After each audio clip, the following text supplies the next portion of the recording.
live in very challenging times in the European Union at the moment. There is an increase in racism, there's an increase in discrimination, in violence against ethnic minorities, and there's a real rise in Islamophobia across the European Union as well.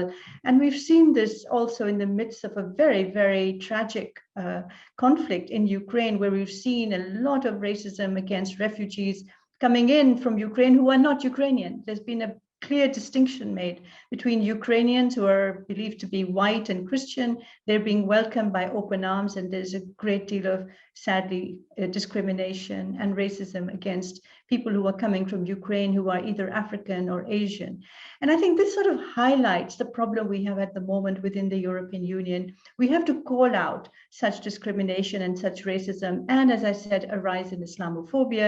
There we've seen how during the presidential elections, the campaign in France, we've seen politicians from all sides really, in a sense, ganging up against Muslims and kind of collective stigmatization of Muslims. And this, I think, is very worrying, because we need to create a European Union of equality. And our legal treaties ban such kind of discrimination. They call for equality and equity for people of all races, religions, and color. And we have to implement, because the European Union is based on values. And I think it goes to the heart of the problem. We have to stick to our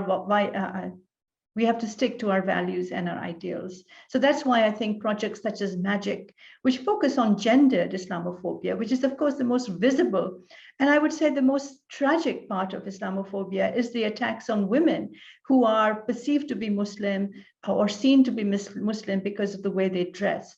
And this is shameful in a society in the 21st century, shameful for Europe. So projects such as this, which highlight these inconsistencies, are very, very important, because I believe that people need to find out. A lot of this happens without people really knowing this is happening, and we need to highlight that this has to stop.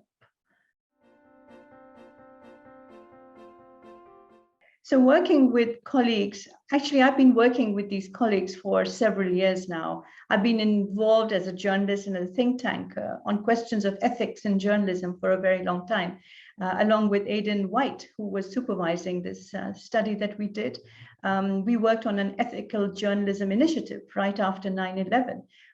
Right after the caricatures of Prophet Muhammad were published, and created such a furor across the world, because they were deemed to be blasphemous. And we brought out a toolkit even then on ethical journalism. It's so important that we work together, that we have the experience, and to build on these networks is extremely important, because in the end, it is the networks and connectivity that matters.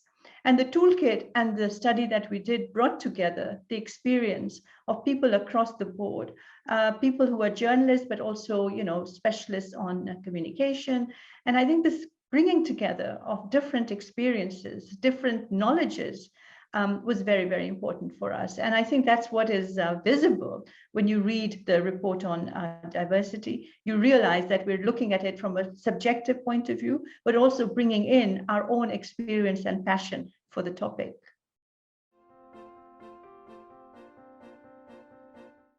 I think MAGIC has enormous potential to have an impact on younger people, but also people who are already journalists. Because when I was a journalist, I could really have done, I would have needed a toolkit of the kind that we have drawn up, an ethical journalism toolkit. Now we've got a toolkit to fight Islamophobia, especially gendered Islamophobia.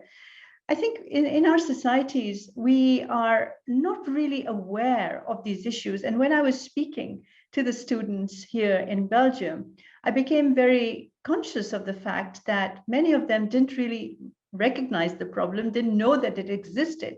And a lot of the questions we were getting during these seminars was really about the facts on the ground, what really is happening, and they were not aware of it. So it was really for them very important information.